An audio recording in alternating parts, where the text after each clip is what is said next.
Good afternoon everybody. Class 9 विषय हिंदी साहित्य क्षितिज chapter 4 पद्य भाग शीर्षक कैदी और कोकिला। रचयिता माखनलाल चतुर्वेदी जी। पार्ट 5। देखिए, तुझे मिली हरियाली डाली, तुझे हरियाली डाली मिली। यहाँ प्रस्तुत पंक्तियों में माखनलाल चतुर्वेदी जी जो सुख सुविधाएं हैं, अपनी सुख सुविधाएं जो जेल में मिली हुई हैं और कोयल की जो सुख सुविधाएं हैं, दोनों का आपस में मेल दिखा रहे हैं कि तुझे कितनी अच्छी सुख सुविधाएं मिली हैं और मुझे कितनी सुख सुविधाएं हैं। तेरी सुख सुविधाएं बहुत अच्छी हैं, मेरी जो सुख सुविधाएं हैं बहुत ही निम्न वर्ग की हैं, अर्थात बहुत ही खराब है। देखिए, दोनों की सुख सुविधाओं के बारे में यहां बताया जा रहा है। तुझे मिली हरियाली डाली, कंपेयर किया जा रहा है। देखिए, तुझे मिली हरियाली डाली, तुझे कोयल को कह रहे हैं। यहाँ तुझे शब्द का प्रयोग कोयल के लिए, अर्थात तुझे जो मिली है वो हरियाली डाली मिली है। ठीक है, रहने के लिए, बैठने के लिए मस्त किसी भी पेड़ पर, इस पेड़ पे से उस पेड़ पर, उस पेड़ पे से उस पेड़ पर, दुनिया भर में तेरा संसार, दुनिया भर के पेड़ तेरे हैं, दुनिया भर के पेड़ की शाखाएं जो डालियां होती हैं वो तेरी हैं। किसी भी शाखा, किसी भी डाली पर तू जा सकती है। दूसरी लाइन में देखिए, तुझे नसीब कोठरी का दी, मुझे नसीब कोठरी का दी। मुझे शब्द का यहाँ माखनलाल चतुर्वेदी जी ने स्वयं के लिए प्रयोग किया है कि जो मुझे मिला है, मुझे जो बैठने के लिए, रहने के लिए, मेरे नसीब में, मेरे भाग्य में, नसीब शब्द का अर्थ यहाँ भाग्य है, कोठरी काली। मुझे जो कोठरी मिली है वो काली मिली है। तेरा नभ भर में संसार, संचार, नभ कहते हैं आकाश को, आकाश भर में तेरा संचार। संचार का अर्थ होता है रमण करना, अर्थात तू पूरे संसार में कहीं भी जा सकती है, कहीं भी रमण कर सकती है। तेरे लिए एक स्थान नहीं है, पूरा संसार तेरे विचरण करने के लिए, घूमने के लिए, भ्रमण करने के लिए है। तेरा नभ भर में है संचार, मेरा 10 फुट का संसार, और मेरा रहने का जगह है वो 10 फुट की है। मैं 10 फुट की जगह में रहता हूं। तेरे लिए जो जगह है वो संसार भर, अर्थात पूरे संसार में कहीं भी तू विचरण कर सकती है। दुनिया में, नव आकाश में कहीं भी विचरण कर सकती है। बट जो मेरा रहने का स्थान है, मेरा जो संसार है वो ओनली 10 फुट का है। कितने फुट का है? 10 फुट का। तेरा नभ भर में संसार, मेरा 10 फुट का संसार, तेरे गीत कहा मैं महा। अब गीतों के बारे में कह रहे हैं। देखो, पहले तो रहने के स्थान के बारे में बताया कि तुझे मिली हरियाली डाली, रहने के लिए तुझे डाली मिली, हरियाली, वो भी हरी हरी बढ़िया बढ़िया डाली। और मेरे नसीब, मेरे नसीब का मतलब भाग्य, कोठरी काली, काली कोठरी। कोठरी भी कैसी? काली कोठरी, जो चारों तरफ से काला ही काला दिखाई दे, उसमें अंधेरा ही अंधेरा।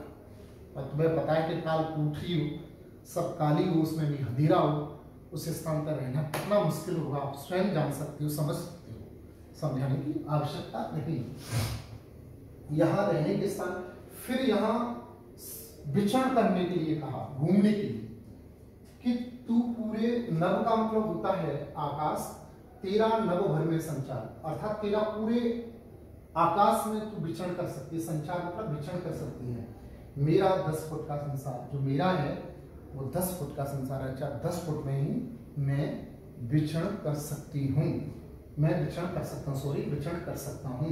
यहाँ माखनलाल चतुर्वेदी जी कैसे कहते हैं, तेरा नभ भर में संचार, मेरा 10 फुट का संसार, तू पूरे संसार में, नभ भर पूरे आकाश भर में, आकाश में, नभ भर माने पूरे आकाश में विचरण कर सकती है। मैं 10 फुट का संसार, मेरा जो विचरण करने का स्थान है वो मात्र 10 फुट में ही रह सकता।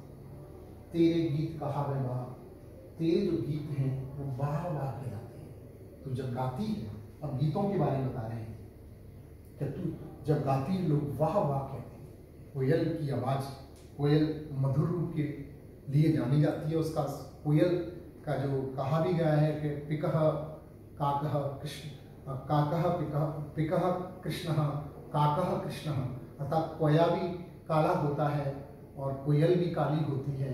दोनों में फर्क क्या है? तो कहा गया है हमारे शास्त्रों में कि बसंत ऋतु के आने पर हमें पता लग जाता है कि कोयल कोयल होती है, कोआ कोआ होता है। अर्थात कोयल की जो आवाज़ होती है वो मधुरता के रूप में जानी जाती है, और कोए की जो आवाज़ होती है वो कर्कशता के रूप में, अर्थात कठोरता के, अर्थात कानों को न सुनने वाला, अर्थात कानों को बुरा लगने वाला स्वर कोए का स्वर कहलाता है। कानों को अच्छा लगने वाला स्वर कोयल का कहलाता है। तो यहाँ यही कह रहे हैं कि तेरे गीत का हावे वाह, तू जब गाती है तो लोग वाह वाह कहते हैं, वाह कितना सुंदर गा रही है कोयल, कितना सुंदर बोल रही है। बट रोना भी है मुझे गुना, अरे हमें तो भैया रोना भी है गुना है। कंपेयर कर रहा है यहाँ कवि जो माखनलाल चतुर्वेदी जी हैं, यहाँ कंपेयर कर रहे हैं अपनी वस्तुओं से और कोयल की वस्तुओं को, कोयल की वस्तुओं को, कोयल की सुख सुविधाओं को अच्छा बता रहे हैं, अपनी सुख सुविधाओं को निम्न कोटि का बता रहे हैं। यहाँ तेरे गीत कहा मैं वाह, तू जब गाती है तो तेरे गीत वाह वाह कहने लगे। रोना भी है मुझे गुनाह, मैं तो रोता हूँ तो मेरा तो रोना भी लोगों को बुरा लगता है, अर्थात गुनाह लगता है, अर्थात मैंने किसी के साथ गलत कर रहा हूँ ऐसा लगता है लोगों का। तू तो गाती है तो बहुत अच्छी लगती है। देख विस्मता तेरी मेरी, देख विस्मता तेरी मेरी, और तेरी और मेरी जो विस्मता है, विपरीतता है, अर्थात दोनों विरोधाभास हैं दोनों की सुख सुविधा में। तुझे बहुत अच्छी सुख सुविधाएं मिली है, मुझे बहुत अच्छी सुख सुविधाएं नहीं मिली हैं। बजा रही तिस पर भी रणबीरी, और इसके बाद में भी मतलब इतना कष्टदायी जीवन है मेरा। यहाँ माखनलाल चतुर्वेदी जी कह रहे हैं कि इतना कष्टमय जीवन है, और उस कष्टमय जीवन में भी तू मुझे परेशान कर रही है, अर्थात सताने का काम कर रही है। उस पर भी तू युद्ध के लिए, रणभीरी का मतलब होता है युद्ध से पहले एक विशिष्ट प्रकार का यंत्र बजाया जाता है। जब दो युद्ध क्षेत्र में दो पक्ष और विपक्ष लड़ने के लिए तैयार होते हैं, तो जब जैसे लड़ाई होने से पहले एक रणभीरी, अर्थात रण कहते हैं युद्ध के लिए, भीरी माने आवाज, एक विशेष प्रकार की आवाज की जाती है, उससे युद्ध स्टार्ट हो जाता है। उस पर भी तू रणभीरी युद्ध के लिए हमें प्रेरित कर रही है, ऐसा यहाँ कह रहे हैं। इतनी लाइनों का ये अर्थ हो गया। थोड़ी सी और इसमें पंक्तियां बची हुई हैं, तब तक के लिए इसका स्क्रीनशॉट ले लीजिए आप।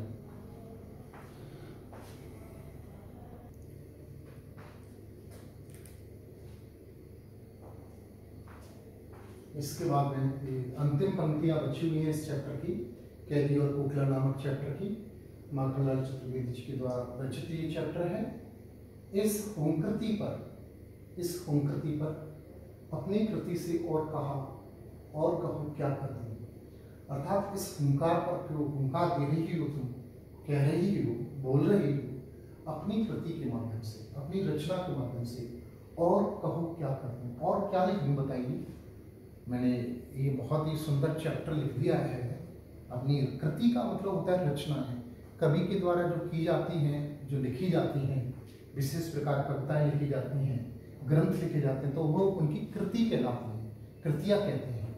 तो यहाँ माखनलाल चतुर्वेदी जी कह रहे हैं कि आप इसकी, आपकी हुंकार जो आप हुंकार दे रही हो, अपनी कृति से और क्या कर दूं बताइए, और कैसी किस प्रकार की रचना कर दूं बताइए तो सही। कोकिल बोलो तो मोहन के व्रत पे प्राणों का सब किसमें भर दूं, कोकिल बोलो तो सही। जो मोहन कहते हैं गांधी जी को, यहाँ मौन शब्द जो प्रयोग किया गया है वो गांधी जी के लिए प्रयोग किया गया है। गांधी जी अर्थात के कोयल, आप बताओ तो सही क्या प्रॉब्लम है आपको। कोकिल बोलते तो मोहन के व्रत पर, मोहन ने जो व्रत ले रखा है भारत देश को स्वतंत्र कराने के लिए, उसमें उसके आसव, उस प्राणों को आसव किस में भर दूं, कोकिल बोलो आप बताइए, मैं किस व्यक्ति में और भर सकता हूँ।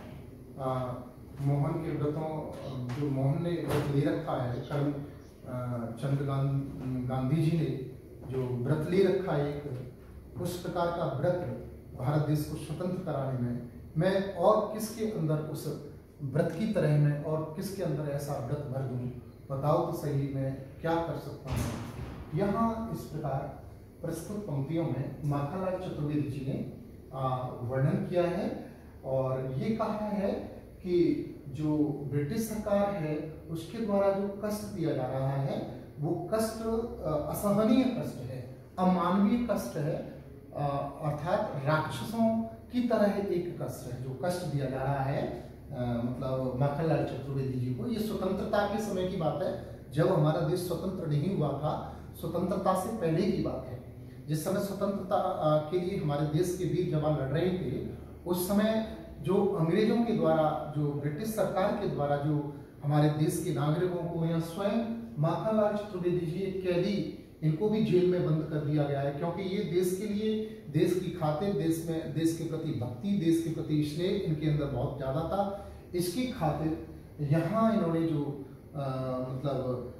जो पाठ प्रस्तुत किया है कैदी और कोकिला, यहाँ इनका यही मकसद है कि मतलब उस ब्रिटिश सरकार के द्वारा किए गए जो कार्य हैं, जो उनके द्वारा लोगों को काल कोठरी में रखना, ऊपर से नीचे तक जंजीर मतलब लगा के रखना हाथ पैरों में, और उनको खाने को न देना, उनको तड़पाना, उनसे तरह तरह के काम करवाना, भारी से भारी काम करवाना, बिल्कुल राक्षसों की तरह अमानवीय व्यवहार। मतलब कहने का तात्पर्य आज तक हमारे देश में ऐसा कभी व्यवहार किया नहीं गया हो, और अब इस समय भी व्यवहार नहीं किया जा रहा है। इतने लोग गलत काम कर रहे हैं, फिर भी उनके द्वारा व्यवहार नहीं किया जाता है गलत। हमारे देश में ऐसे कई नागरिक हैं जो गंदे से गंदे वर्क करते हैं, गंदे से गंदे कार्य करते हैं, और गंदे से गंदे कार्य करने के बाद में उन्हें जेलों में रखा जाता है। जेलों में भी इस प्रकार की यात्राएं नहीं की जाती हैं, उनको अच्छे से खाना पीना तो दिया ही जाता है, भले किसी भी प्रकार का उसने कर्म किया हो, किसी भी कर्म को करने के बाद में वो जेल में लगे हों। उस प्रकार की यात्राएं, जिस प्रकार की यात्राएं अंग्रेजों के समय में दी जाती थी हमारे हिंदुस्तानियों को, उस समय की यात्राओं के बारे में वर्णन किया गया है यहाँ माखनलाल चतुर्वेदी जी। ये इनके अंदर जो भक्ति भाव, देश के प्रति प्रेम वाली भाव उत्पन्न, ये जब गणेश शंकर विद्यार्थी थे जो उनको जब जेल में बंद किया गया था, तो उनके ऊपर भी इन्होंने कई ग्रंथ ऐसे लिखे हैं, और इन्होंने स्वयं ये भी एक भक्त भाव वाले देश प्रेमी कवि कहलाते हैं, और इन्होंने भी देश के प्रति बहुत सुंदर वर्णन किया है। और इन्होंने जितनी भी इनकी कविताएं हैं, इन्होंने जितने भी पद्य लिखे हैं, वो देश के हित के लिए लिखे हैं। देश के प्रति प्रेम की भावना उनमें जागृत होती है, राष्ट्र के प्रति भावना जागृत होती है। इन्होंने ये कहा है कि जो भरा नहीं है भावों से बहती, जिसमें रसधार नहीं, वह हृदय नहीं है पत्थर है, जिसमें देश के प्रति प्रेम नहीं। ये किसी कवि के द्वारा इन्होंने भी इसको स्वीकार किया इस वाक्य को। तो कहने का तात्पर्य, इन्होंने अपने काव्य में सभी प्रकार के अलंकारों का प्रयोग किया है, चाहे वो रूपक अलंकार की बात हो, चाहे प्रकाश अलंकार की बात हो, चाहे यमक अलंकार की बात हो, चाहे पुनरुक्ति प्रकाश अलंकार की बात हो। इन्होंने सभी प्रकार के अलंकारों का प्रयोग किया है और अपनी पद्यमयी रचना प्रस्तुत की है। शब्दों की बात करें तो तत्सम तद्भव दोनों प्रकार के शब्दों का प्रयोग किया है इन्होंने।